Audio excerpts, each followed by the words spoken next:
What is up guys, welcome to the Warframe video, and in today's video I'm going to be taking a look at the Lifesteal Furis mod, and pretty much how much damage you can get this to go with that mod in, because obviously the Furis and the Mark-on Furis, they're not the best weapons, so you can still pump out some decent damage.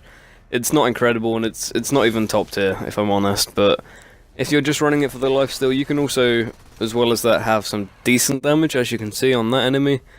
I spawned in level 100 instead of 150s, which is what I usually test on for like newer and good weapons, or weapons that have rivens for, etc. But for the Furis, I kind of had to decrease the level just because it's not one of the best weapons.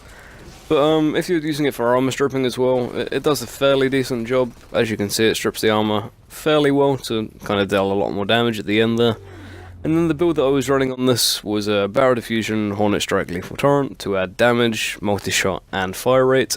Then using the Winds of Purity mod, which actually adds Lifesteal and the Purity effect.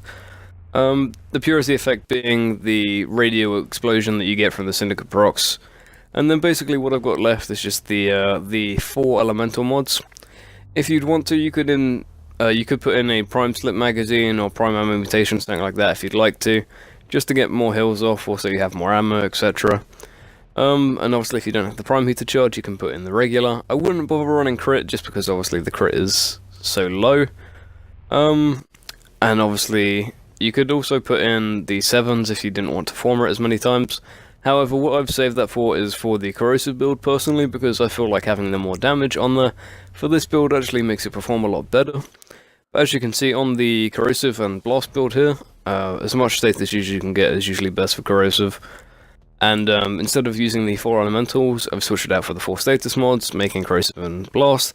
This is probably the best build that you can get for corrosive, but that's pretty much all I wanted to talk about. Thanks for watching and peace.